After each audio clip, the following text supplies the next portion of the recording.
In this video, I'm going to show you how to replace the catalytic converter exhaust pipes on this Jeep Liberty. Let's get started.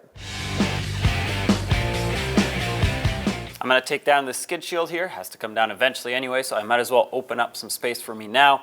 It's got 4 16mm bolts. The 2 on the front need to come out completely. The 2 on the back just need to be loosened up. This bracket or this shield is slotted, so these can stay in. That way it makes it easier to remove and reinstall. So just back them off a couple turns.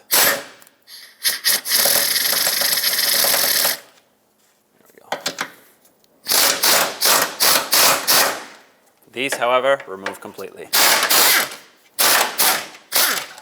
Now this shield should be able to slide backwards and out. On the passenger side exhaust pipe, right up at the manifold, you'll see the upstream O2 sensor. Let's remove this first. I'm not going to unplug the connector. I'm just going to unthread it off of the pipe.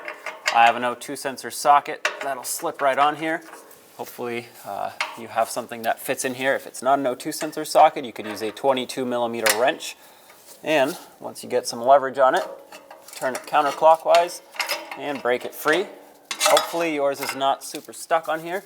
Sometimes these get stuck to the point where you have to use some heat. Mine did break free. It is a little hard to turn, but it did break free. So I'm just going to go a little bit at a time. It looks like I can just do it without my ratchet on the tool and just spin this counterclockwise until I remove it. Keep in mind the wire will twist, so I'll just try not to twist it too much. There it is.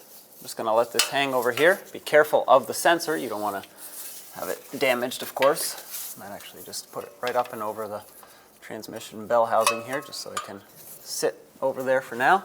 Let's move over to the downstream, just further along the pipe on the catalytic converter this time. Slide your O2 sensor socket over, or 22mm wrench. You can probably get that in here right off the bat. Slide the ratchet in here.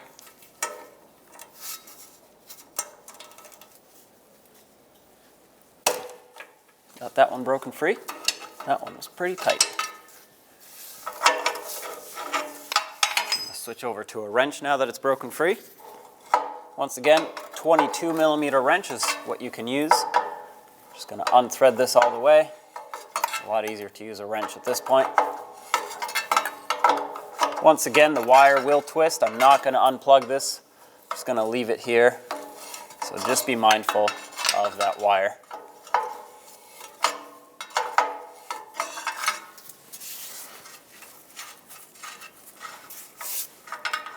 There it is. Set this right up here. On the driver's side, we actually have a missing catalytic converter because of an unfortunate situation here, but for you, there should be a catalytic converter here, so let's get the O2 sensors out. Our downstream is missing because it was cut, as well as the catalytic converter, but the upstream is still here, so let's remove it.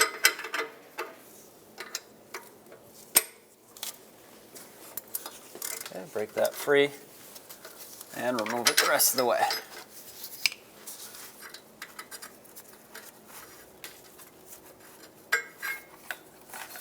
There we go, just let that hang. At this point, if you had a downstream O2 sensor, disconnect that. I don't, so we're ready to unbolt the pipes. Now follow the pipe up and you'll see 2 16mm bolts that hold it onto the manifold. Of course, you're going to have a catalytic converter in the way, so you might need a swivel of some sort. I'm going to stick a 14mm wrench up there and undo the bolt. The reason for that is there is a mounting nut up top that looks like this. It's square, so you can fit a 14mm wrench over it. And unfortunately, the retainer for it, they're all supposed to be held in place with the retainer. It broke off, so it's just the mounting nut floating there. So now that this bolt is off, whether it falls out of here or not, well, you can go ahead and take it out. Do the same to the other one here. This one is a little bit easier to reach. Actually, the nut is coming off just by hand. Obviously, my pipe is going to fall off, so I'm going to hold it at this point.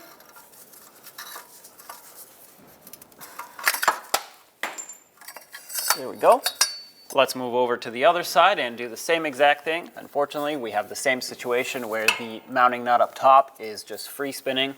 So I'm going to do the same thing, break them free with a 16mm socket. Just give them a couple spins and then hold the nut with a wrench and remove the bolt.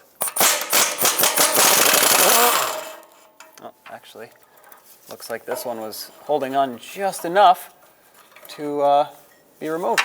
So, oh, that works out for me. Let's try the other one. For this one, you are most likely going to need a swivel.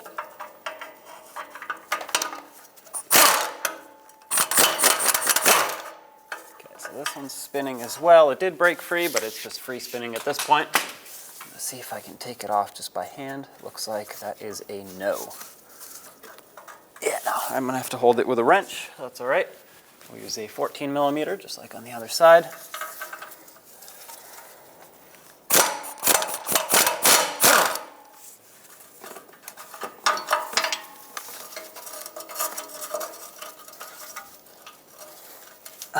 There's the mounting nut, and there's the bolt. Further back on the pipe, you'll see where it's clamped onto the muffler. Now, whether you have a clamp and a slip joint here, or you have a flange, whatever you have, you're gonna have to disconnect it here so we can remove it and obviously put on the new pipe.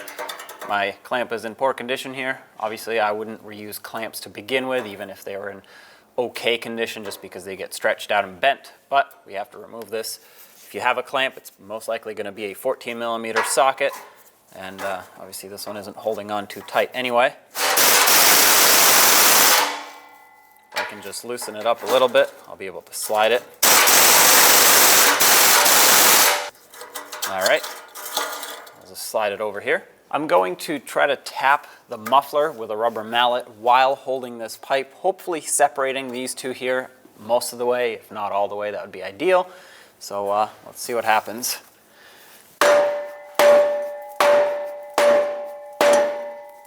Okay, it's separating a little bit, but now it's just pulling the whole pipe. So let's try again on the other side.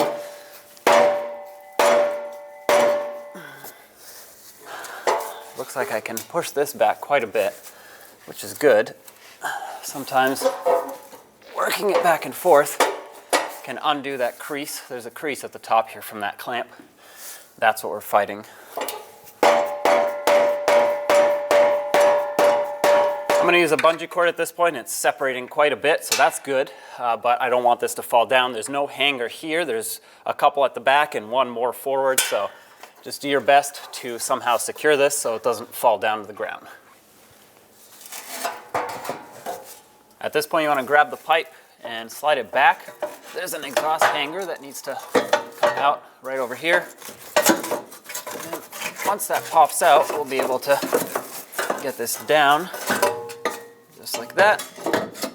You want to make sure you clear the frame, of course, and well, just wiggle it out. There it is. Let's clean up the manifold where the pipe goes. There's no gasket here, so you want to make sure it's going to have a clean mounting surface, otherwise you'll have an exhaust leak.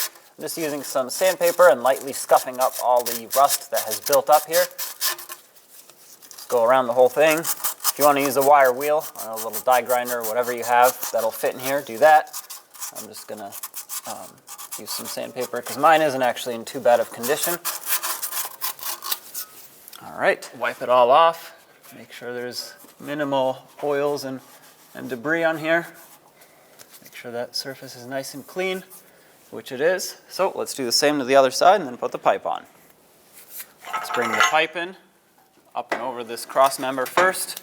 Since our new piece is split in half, it's a two-part assembly. It makes it a lot easier to install. You're going to have to go all the way back to fit this hanger. Twist it and turn it till it kind of lines up where you want it. And keep going back. This hanger should pop into place here. Once you get it into that hanger, you're going to want to slide it forward like that. You're going to want to go all the way so that we can go back and put it into the muffler. Now I'm going to take the two pipes and try to slide them into each other.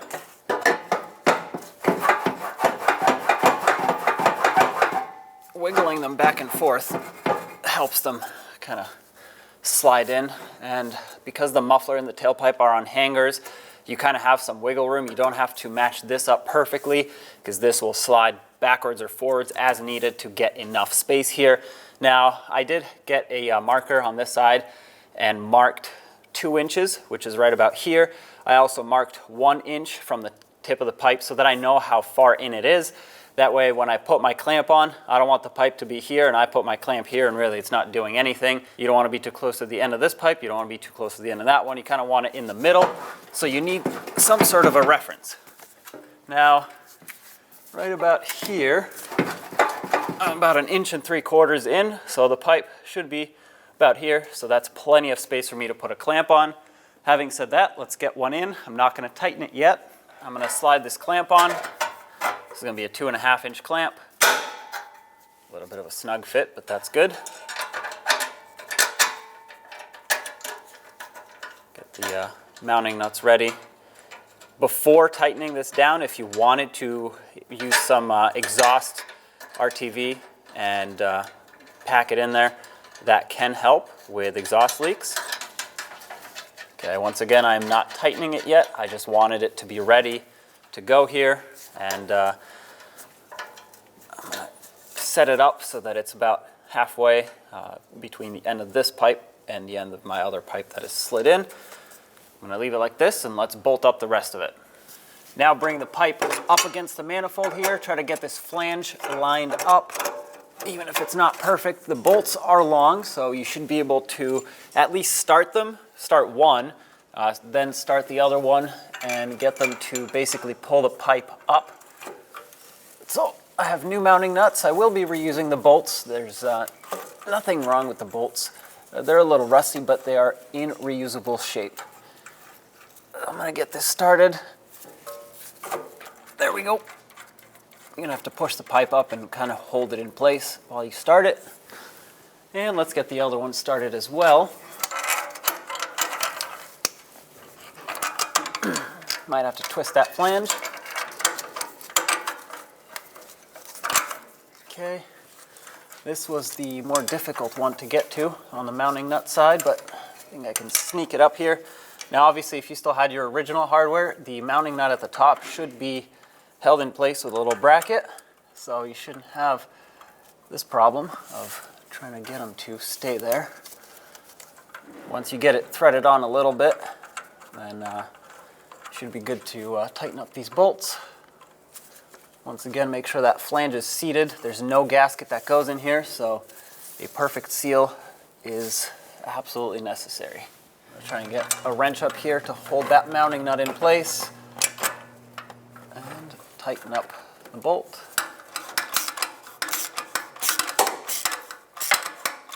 These bolts should be pulling the flange up as well as the pipe onto the manifold. Try to go back and forth, that way it tightens up evenly. Okay, that's tight. Let's go back to this one. Once you get to a certain point, even if you are using your own mounting nuts, they should stop spinning and just the bolt will tighten. Inspect this area to make sure the flange is even, the pipe is seated, everything looks good.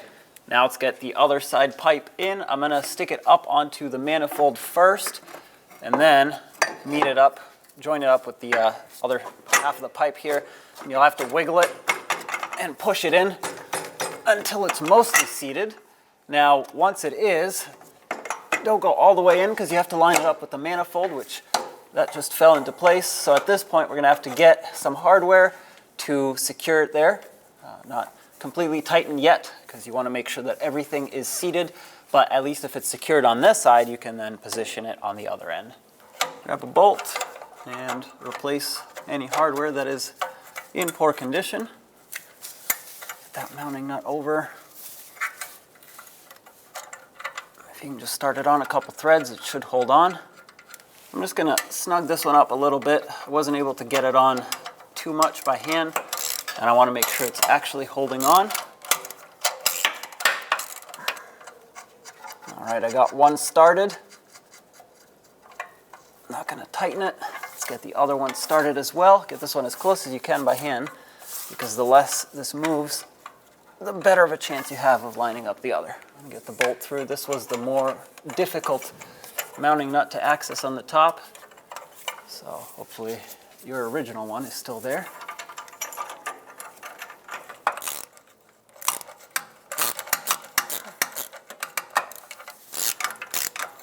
Okay, I got a wrench on there, holding the mounting nut at the top, snugging up the bolt.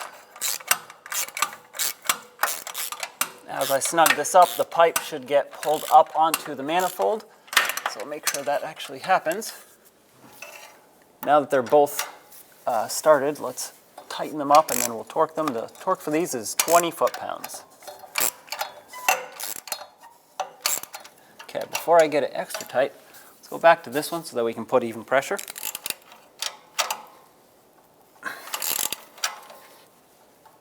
Okay. There we go. Once again, 20 foot-pounds is what I'm going to torque these to.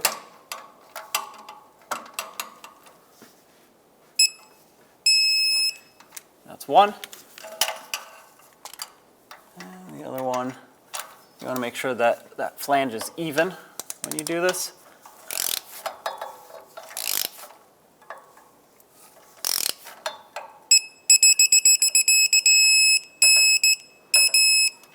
All right, now they're both 20 foot-pounds. And let's torque the other side also to 20 foot-pounds.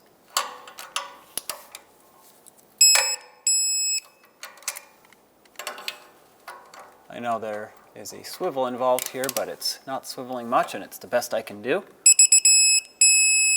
Once again, make sure that flange is sitting nice and flat. Everything is sealed up the best you can see. Now let's get the oxygen sensors reinstalled. Because I didn't unplug them, I'm going to twist these counterclockwise a bunch of times so that when I twist it clockwise to thread it in, the wire ends up straightening itself out at the end. It's just a little trick you can do. You don't want to leave the wire all twisted up because it can break. That's pretty much spot on, although obviously we do have to tighten it. So I'm going to grab my oxygen sensor socket, sneak it up in here over the sensor, and give it a couple turns by hand. Of course, I'll grab my ratchet, snug it up. These have a little crush washer at the base, so you don't need to tighten it a lot. Once it's bottomed out, looks like I have to go another step out on this socket. But once it's bottomed out, about a quarter turn should do the trick. You don't need to go until it stops spinning. You just need to crush that little washer. Now let's bring in the other O2 sensor. I'm going to do the same thing. Turn it counterclockwise a bunch of times. Be careful of the wire. You don't want to twist it too much, of course. And thread it in.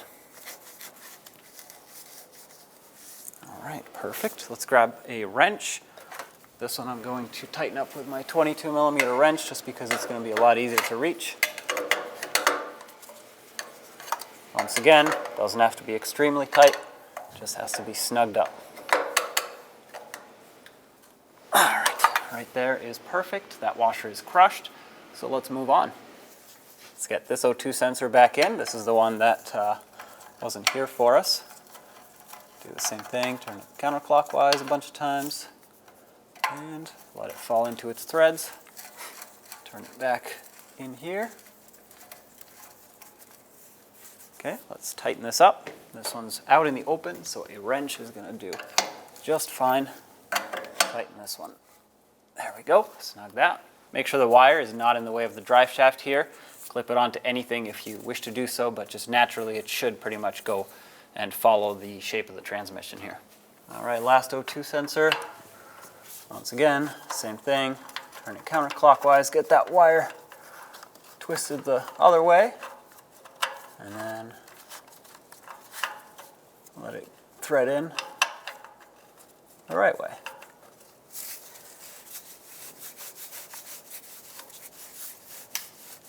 Now let's get the O2 sensor socket in here. Snug it up.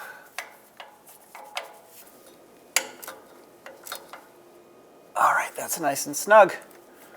Perfect. Back at the muffler side, let's tighten up this clamp here. I like to put it sideways so that the two studs that poke out don't stick straight down to potentially get caught on anything. When you tighten this up, You want to just make it nice and snug until it starts crushing onto the pipe. You don't want to go until these stop spinning. That would be obviously way too tight. It would probably break or strip out before that happens. Just watch it, and as soon as it starts squishing down on that pipe, that's how you know it's going to make a nice tight seal. There isn't really an ideal torque number for these or ideal tightness. It's more of the way it feels and the way it looks so that you can get it to seal up. You don't want any exhaust leaks here. Try to make them both even. That's why I'm going back and forth to apply even pressure, top and bottom. I can see this outer piece is starting to bend a little bit. That's okay, that's normal. That means it's basically cupping itself up against the pipe.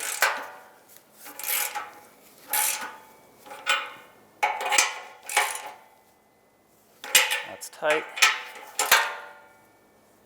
And that's pretty tight as well. This is bulging out a little bit, so on this side it did crush the pipe just a little.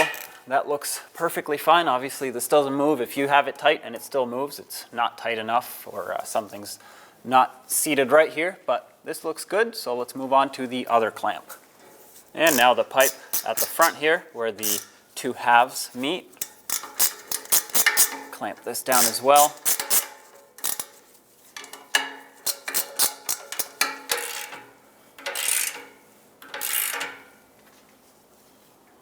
Squishing down nicely. We'll give it a little bit extra.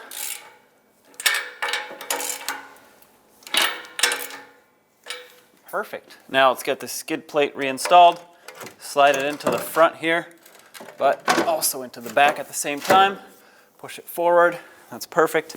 Let's get the two front bolts lined up and threaded back in. Snug these up.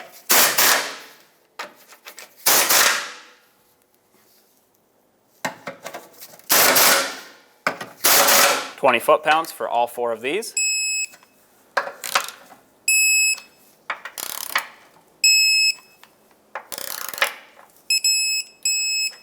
All right, that's tight. Now that we're done, go ahead and turn on the vehicle. Check for exhaust leaks. If there are any, address them accordingly. You do not want to get any fumes in the cab of the vehicle.